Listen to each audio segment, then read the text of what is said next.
Hey everybody, welcome to this episode of Finance This, Property That. New scene. You can see the new logo in there because the new business has launched, Stratega Finance. But I thought I'd get a panel of the people on my team today to talk about a few things that have obviously been happening. At the filming of this episode, the budget legislations haven't come through, but I thought we would do a two-parter. The first one, we're talking about what potentially could be, and if the worst case scenario happened, how do we solve for these issues would be part two. So welcome, Morgan. Mate, thank you. Troy. And Chris. Hello. If you're wondering what they actually do, accountant, financial planner, buyer's agent, experts in their field. So we're going to get their lenses around from an accounting point of view, planning point of view, property point of view. I'll chuck in from the finance point of view, and hopefully we get some nuggets out of it. But just remember, nothing is passed at the time of filming this episode. So it's all hearsay and it's just our opinions, right? Cool. We're going to kick it off with Morgan. Let's do it. Mate, you've all been on these episodes more than once, which is good. So don't really need to introduce you guys again. But mate, look, I think your industry is probably going to be one of the busiest industries.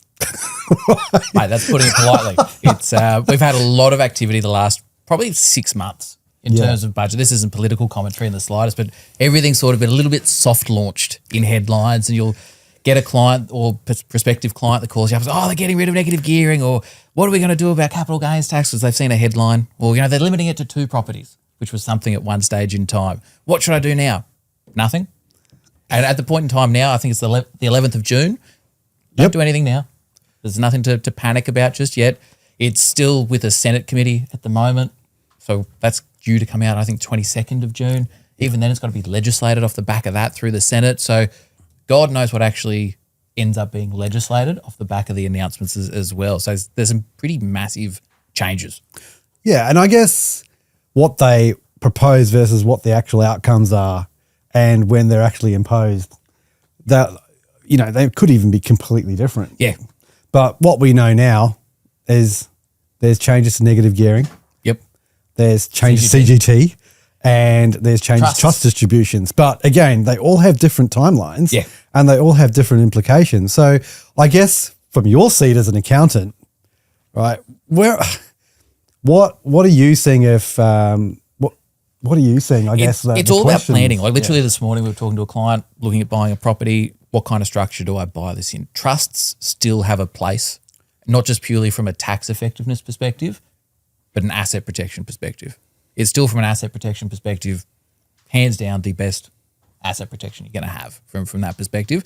But again, when you look at what you plan for, what's the purpose of the asset that you're purchasing? Where are we going with this asset? What are we doing? What's the longer term plan around this?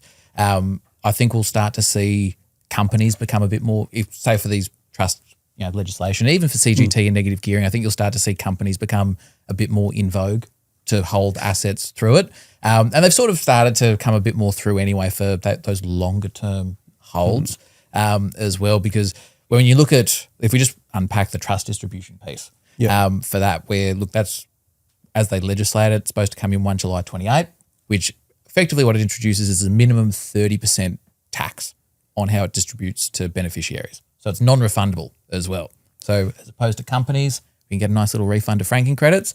It's just a 30% minimum from a trust distribution perspective. So it starts to open up a few tax issues. Well, that doesn't affect property either, though. That affects all your business owners that have set up their businesses under. Yeah, like that old classic of operating company that owns and operates the business. Then who owns that operating company? Typically a family trust on top. And then you've got mum and dad hanging out the back of that and the kids is what you'd find most small businesses in Australia run under. Some do still run under family trusts. There's some numbers there that shows how severely impacted they are with a 30% net distribution tax on that, because their average rates of tax typically would hang around sort of say 20, 23%. So you look at how that impacts a small business owner, like a 7% impact on your profit. That's a lot at the end of the day. Like you don't pay bills with percentages, but that's effectively $7,000 $100,000 profit. That's a lot. lot of money. It's a lot of money, yeah. You can do a lot with $7,000. I'm sure we could all find great ways to spend $7,000. Exactly. So there's things there that you look at that from a trust distribution perspective, and it's a real fundamental shift from how trusts operate, and how that sort of fits into the mix of business owners, property investors. You'll see a lot of, especially last 3-4 years, where owning an investment property in a trust has been all the rage because of borrowing capacity and how that moves forward. Mate, I got mine in 2. Yeah. So it's like you can't do anything about it. No, and once it's there, it's there. There's not, there'll be some sort of carve out potentially for restructuring. That's at a federal level. So God knows what happens at stamp duty at a state level as well. Because there's provisions at the moment to even restructure out of a trust. Yeah. But stamp duty sometimes ends up being the killer at a state level. Yeah. So it's all those types of things that you've got to consider. Yeah, when you're planning for this. And there's no point jumping at proposed legislation. You jump at actual legislation that is legislated. Yeah. So that's the key, that structure piece. Yeah. And I'm having a lot of conversations, like clients are asking me, oh, what should I put my, like, well, you could do this, you could do this, you could do this. Let's have a conversation with your accountant because I can't give you tax advice. And it's just around lining up pros and cons. Like anything, like across all of us and what we do, every possible option is on the table, and it's around guiding the client. Here's your pros, here's your cons. What are we looking at doing? How do we want to get there? What does that mean, not just for the next step, but steps 2, 3, 4, 5, 6, 7, 8? And where does that go to from there? So that's that planning piece. What would otherwise typically be a 10-minute conversation, this morning was a 45-minute conversation around if we do it this way, let's do it that way, or if we buy it in an individual name, this is how this works. Yeah. And, well, look, if the negative gearing changes, legislation changes, especially because it all goes back to 12 May at 7 o'clock. So it's all one of those things that you go like, if you purchase now, you will be impacted by it. So if you do buy it in your own name, this is what happens because it's not a new build property. And you just have to unpack so much more at this point in time to get to where otherwise was pretty, if this happened 6 months ago, slam dunk, easy. Yeah, it's just keep easy piece moving of on. advice and away you go. Whereas now you've got to be really considered around the pros and cons. So from a negative gearing point of view, right? Like if you're borrowing in a company trust structure or a company structure, it doesn't really affect you and you can't claim negative gearing on it. So the sophisticated investors, Troy, you'd see quite a few. Like how does actually, from a financial planning standpoint, this impact? I agree wholeheartedly with Morgan. Not pulling the trigger on any changes. Probably more so having those early discussions of if this does go through, then there's potentially some changes.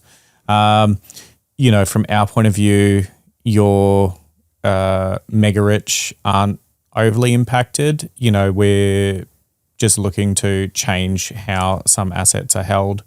I think that the mum and dad business owners, the people that want to retire a bit earlier or might have the mum retiring and you might have used a family trust previously to distribute out income, really impacted.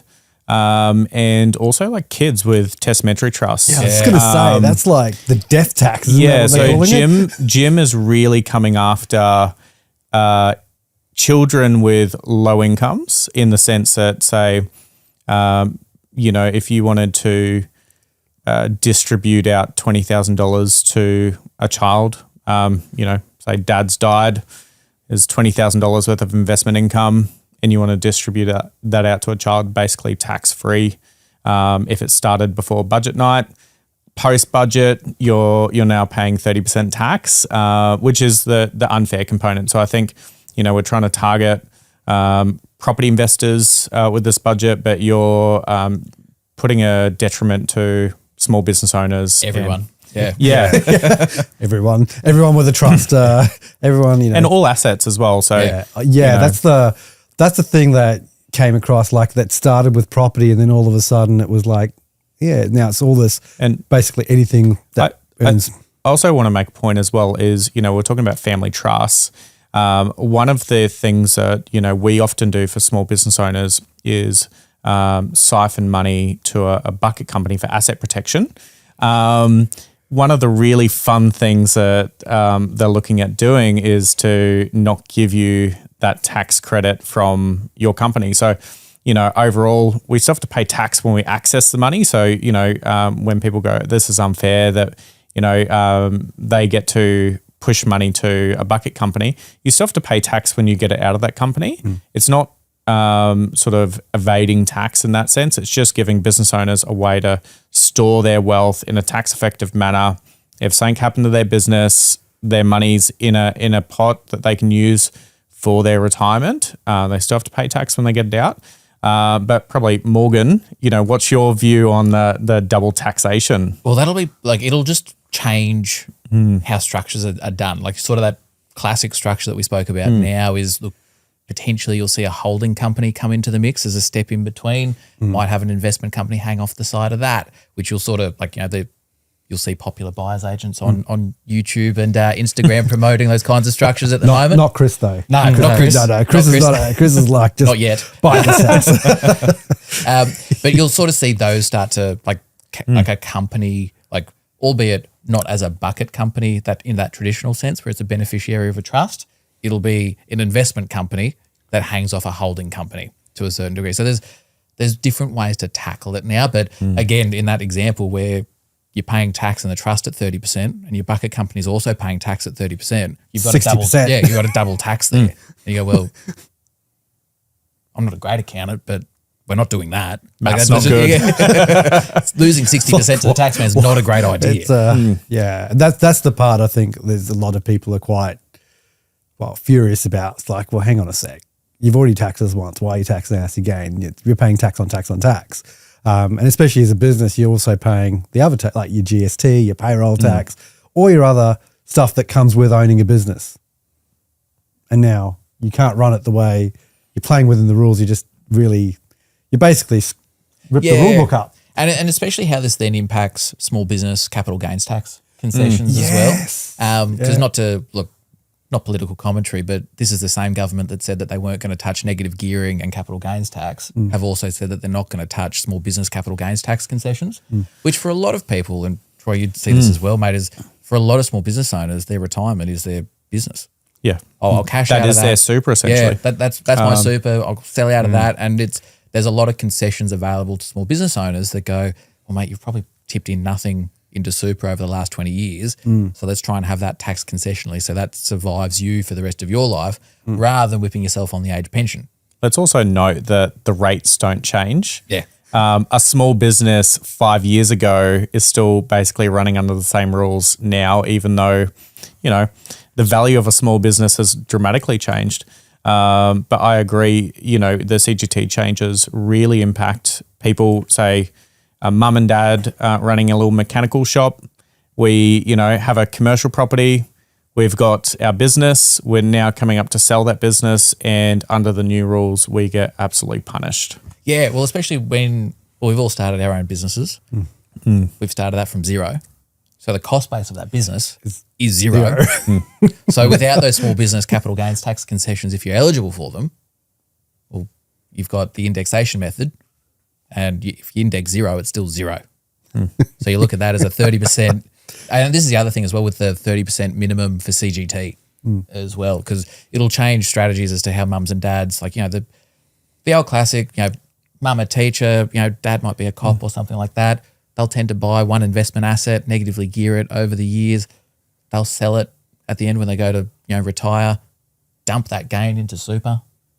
But now they won't have as much of that left to dump into super because there's this 30% minimum tax that you've got on your CGT. So the mechanics of how some of that then works and impacts Carry retirement. forward contributions and things like that. Because, if your minimum's at 30%, how's that going to really run under the rules? Are they going to add that back because you're not meeting a 30% minimum? Because there's a lot of stuff that affects, obviously, like the structure you do it in, then your planning. Yep. But then if you're planning to buy a property, Yeah. mate, what's this doing to the property market?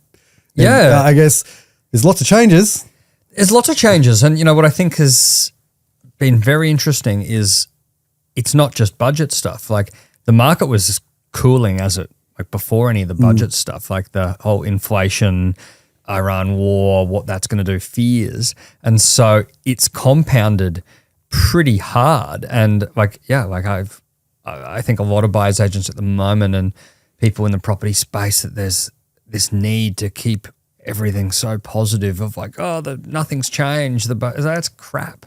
Like to say nothing has changed. Oh, I'm not worried about that. Like I've totally pivoted and changed how we're doing things, what I deem to be a good deal, what makes sense, different types of properties.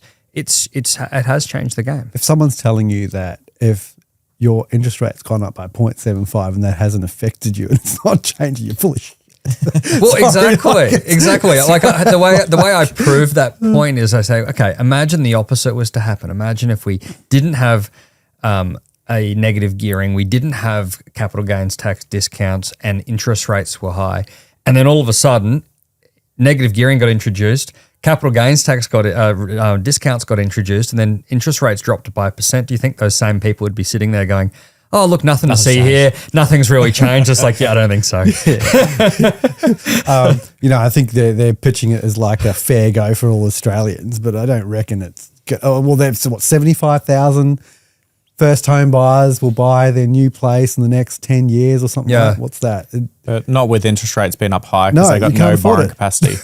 Yeah, exactly. And so what I'm seeing really is I'm seeing two very opposing forces that are fighting against each other that both have enough justification to be true. What Troy was just saying then about like interest rates are high, therefore borrowing capacity is low.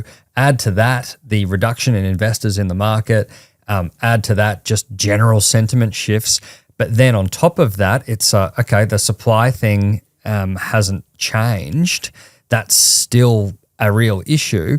And then as well of like, well, there's inflation on like civil construction costs of houses, which is pushing the price, is going to continue to push the price of a brand new house of, vacant block of land in an estate up. And it's like those two forces, they don't exist together. Like they're complete opposites, and both in their own right are very true.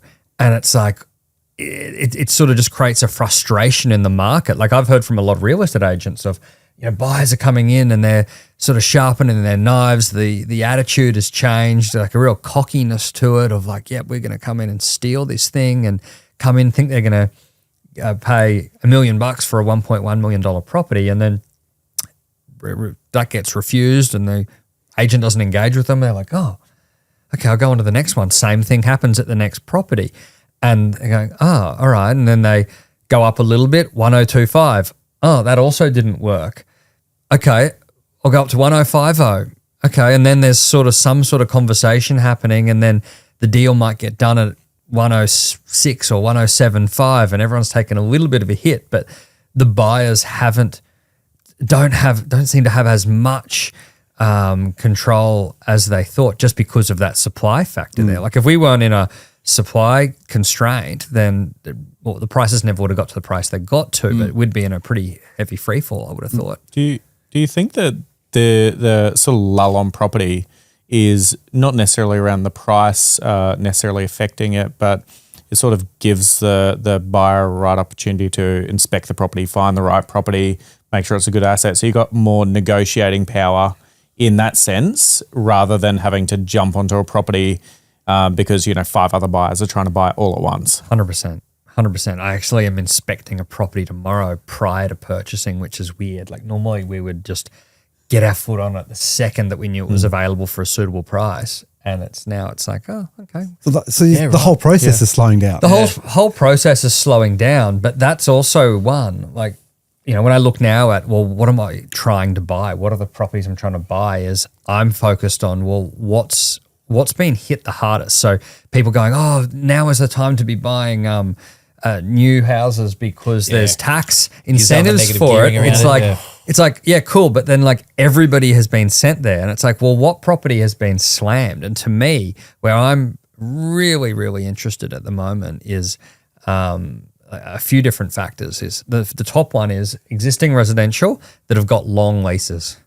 Residential, because owner-occupiers, because they've got more choice, they're not going to go, oh, I'll just buy this and swallow having to wait 6 months before I move into it. And so then these buyers there's no buyers for it. So they're in this limbo land of, well, who's going to buy this property? And And I think that's where people with company structures sort of come in and go, all right, well, yeah, this is actually now looking really, really good. Add to that, a bad real estate agent who doesn't really know the value of the property.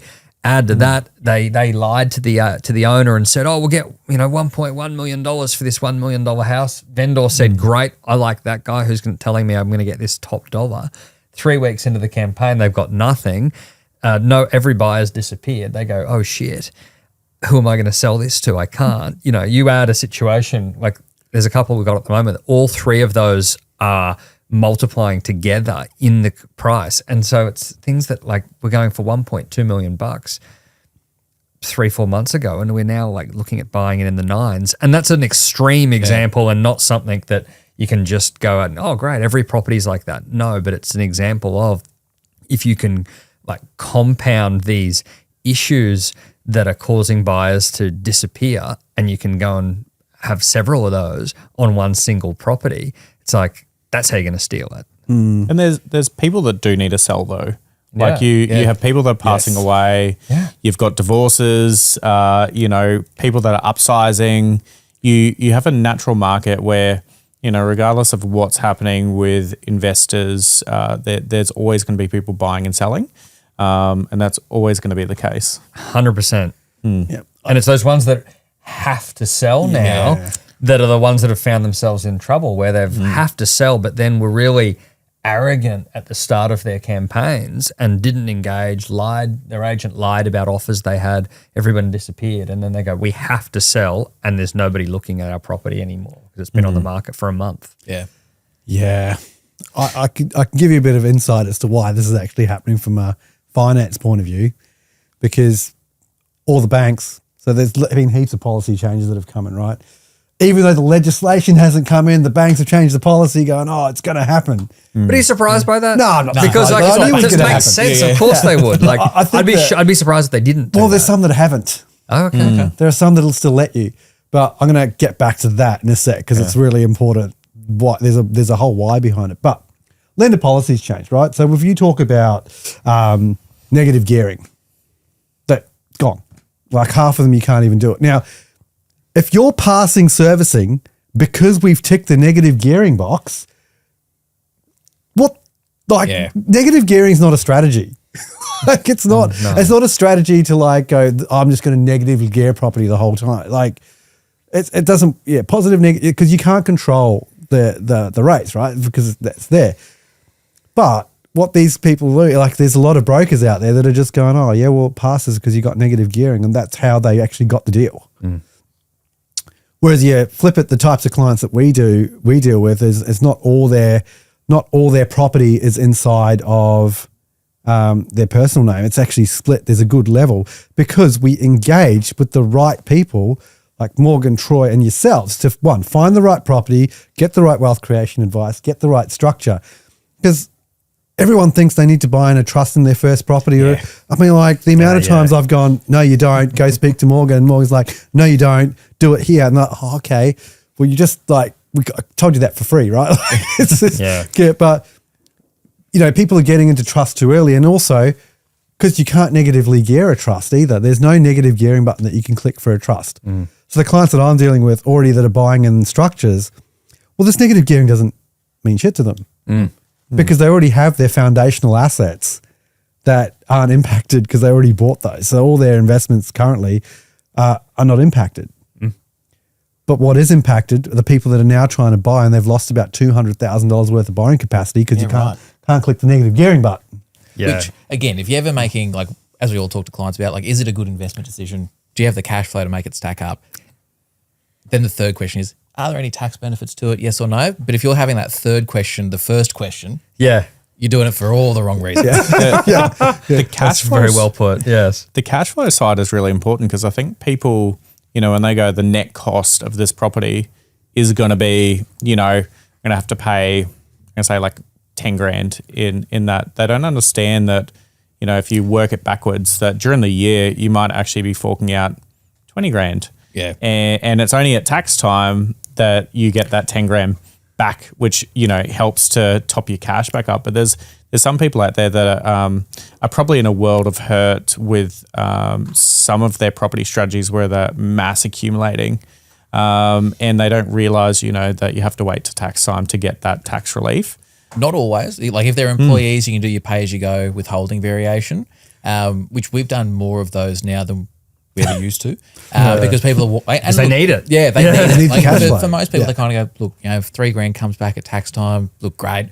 But people are going, no, I actually need that week to week to make sure this property funds itself on the way through. That's And it's- scary. Yeah, and especially like is. from if you compare 5 years ago to now, where taxes on wages have changed in terms of like what is withheld from your wage. Like you used to have a bit of a buffer to it. So that culturally ingrained tax refund that we have here in Australia, that sort of concept has slowly been disappearing because now you almost have the perfect amount of tax withheld. So for some of those people where they were like banking on those pay-as-you-go withholding variations or that big refund at the end of the year, Forced saving. Yeah. that doesn't exist anymore. Like most people are sort of line ball as to where they sit as an individual rather than That's that sort of interesting. guaranteed sort of $3,000 comes back and how good's this? And you know, I'm banking on this Yeah, yeah. $3,000 and The little tax offset that just disappears in the budget. Yeah. yeah, like things like that. Just like you can't rely on that anymore. So those pay-as-you-go withholding variations for people have started to become, well, again, it's just good accounting and tax advice, but it's one of those ones that you've got to be across. yeah, because you can't just wait till the end of the year to get that refund. Yeah. It's a bit scary. I think now more than ever, if you look talking about tax structure, wealth creation, and then property strategy as well, it's now way more important. You know, have to have the finance side of it as well. Like I always say to clients, you need three things to build a property portfolio. Well, first you need income. No brainer. I call it the triangle. You know, like I've picked up from some movie. You got income, cash or equity, and good credit score. You can't have one of those missing. It doesn't work. And then what I say is you put a circle around it, and in between each of the points, you've got your finance strategy, your property strategy, and your team. You can't do this by yourself. You can't do it without a clear path for finance and a clear path for property either. Well, you can. You can't do it well. You muck it up. Yes, you can. You know, and I think, you know, there's a lot of people that are now going out because there's some lenders that haven't changed their negative gearing. I can tell you hand on heart that some brokers are not asking that extra question and still doing the deal Yeah, right. just to get the deal across the line. I'm like, oh, that's bullshit, man. Like that is, I don't know how that's responsible lending. Knowing that, yes, you're playing within the rules, right? Like I get it. You're using a policy. You're not doing the wrong thing, but you're kind of not having the right conversation. It's interesting as well that a borrower would want to do that in a way because Yeah. it's like, well, if I can't get negative gearing on this, then I can't really afford to hold it. Yes, there's the 9%, you know, APRA stuff, or you know, what is it, 3%? Yeah, the that assessment gets rate, a yeah. 6% to a 9% serviceability. But still, it's like, would you want to put like that? Would be my personal fear. I wouldn't do that because I'd be like, well, if they're not going to lend me the money, there's probably pretty good reason as to why. It's also probably not being explained to them the policy behind it. It's like this is where there's no strategy in place, right? Like it's like, yeah, you can do it here, but you only got this borrowing capacity because they actually allow negative gearing. Yeah. If we take negative gearing out, this is your real borrowing capacity. What do you want to do? Like my recommendation is we don't go with the highest borrowing capacity because we've had to have that conversation with a couple of clients. Yeah. And I said, if you want to go to another broker, you can go because you're not my type of client that I want to deal with. I want to build something sustainable. And I could tell you if they're seeing any one of my people in my team, like one of you three, and you're going, you've gone like that. And if I gave the advice, you're like, the fuck are you doing? Like, you know, this is not real. And so that's why I just wouldn't do it because it puts other advisors in a really shitty position. How are they meant to advise? And it puts the client in a shitty position if you're just thinking of that next step for them as well. Yeah. Like you've got to be that sort of 2-3 steps ahead of going, all right, well, this is Johnny and Sally. Here's where you're at for this step 1. Well, this hamstrings you for step 2 and 3 for 5 to 10 years. Yeah. So what do you want to do here? Yeah, exactly. Especially, I didn't know about the negative gearing that some banks were still. Well, and actually some banks have changed the way they use rental income now as well. Oh, right. So they actually, Because they used to shave it. a fair Yeah, but basically I think there's some lenders that will just use 100% of the rental income now. Just to boost up the borrowing capacity a little bit. And it actually has very minimal effect between clicking the negative gearing button and not. Yeah, right. So again, but it makes sense. Like, well, if we're not getting negative gearing, then why are we putting why can't we use all the, why can't we use all the Because it rental strengthens income? the rental market. Correct. Overall, doesn't it? Well, So- apparently it's only going up by $2, isn't it? The rents. Maybe. Oh, mate, the rent's only going up by $2. I don't think that's actually going to happen. But mate, look, so I guess we've talked everything about individually, right? There's an absolute compounding effect that tax, planning, property and finance have on each other, right? Where does it, like, I guess, where do we all cross-pollinate in that sense, right? Because I've got a finance strategy. My finance strategy could be the best finance strategy, but it doesn't fit the tax strategy. We do things quite differently, I feel, because I think we all communicate quite well. Well, mate, I think the key part is, and how we talk to clients about it, is you've got a team behind you. It's not just like, and sometimes you will have, some of those multidisciplinary type firms that will have, they're pulling people in different directions, and you've got this echo chamber of yeah. And all of a sudden you're stuck with a new build house and land package that they've clipped 120 grand out the back of it because they've done the finance, the accounting, set you up in a self-managed super fund and everything Built it else. for you and everything. Yeah. But we've all got, a strong relationship to challenge each other on these things, challenge the client as well. But just to have that ready-built team. So if we do have clients that come into our circle that don't have that team behind them, they can have those chats, have that advice, because you don't know what you don't know. By no means am I a great financial planner, buyer's agent, or finance broker. I'm an accountant at the end of the day, and we can all stick to what we're good at. Yep. And it's independent, unbiased advice, regardless of who gets sent where. You're just not like, oh, okay, that's a great conversation you've had there, but this is our conversation. And if there's parts that we have to check, it's just a phone call or sometimes just walk through the door. Hey, Chris, like we've had conversations. I'm like, mate, this is not the right. Like, yes, this was the plan, but not at this one. And immediately you're like, budget night. Actually, it was on budget That was a night. good one. Oh, really? Oh yeah. So We did a deal. We did a deal on budget night before it was signed. At 5 We're o'clock. It was 5:30 p.m. It Yeah. got executed on DocuSign for the deal, and and I only told the client about it that morning because they were going to be on something else and they were going to pay a bit more money on it. And you came to me and said, "Oh, they can't afford this. I just think it's going to be too much." I think the words were they can, but then they won't be able to execute the plan. Yeah. They can, but they shouldn't. But I've already had the chat with them, and then you're like, oh yeah, no, leave it with me. And then at the same time, an owner that we were dealing with off market had this situation where they sort of started panicking and said, well, because they had a tenant in there that was in there for another 9 months or so, and they thought, if we don't sell this before the budget changes, no one's ever going to want this. And so they sort of rang up and slashed the price by 30, 40 grand if we could get the deal done that day. Yeah, right. And so it went from okay, man, this is maybe something worth looking at, to holy shit, we need to buy this property today for somebody who's going to get it. And then it was almost immediately at the same time of like, your advice came back of like, probably not. And I'm like, okay, great. On the phone to them, guys, have I got a deal for you? Yeah. And then we looked at it and everyone went, yeah, we really need to be doing this right now. Yeah, I think I'm on the phone like, no, that's a deal. I know it's a deal. Like, we've done the numbers. It's actually 20K less than what we actually modeled, and the rent's pretty much the same. Sign the paper and we can figure out the finance later, but you've got to get it done now. Sign now, ask the questions when you've got a due diligence clause, a finance clause, and a building and pest clause. It's all structure, right? Yeah. And even with a couple of clients that we've seen, I think one of them you spoke to last week. Okay, mate, I'm the wrong first person to speak to. But like, I think it's going, Troy, then it's coming to you, and then it's coming back to me for the last conversation, just because there was no direction. There needs to be take a few steps back. Let's put everything up on the board. Where are you currently sitting? Where do you want to end up? What are you, because if you're sitting there with a room accommodation, you're now, these clients we're looking at and their incomes are going to jump up. How is everything structured, and then we can jot that down and then pass it over to Morgan and sort of give him a bit of context as well, so he's not going in blind and having to double handle information.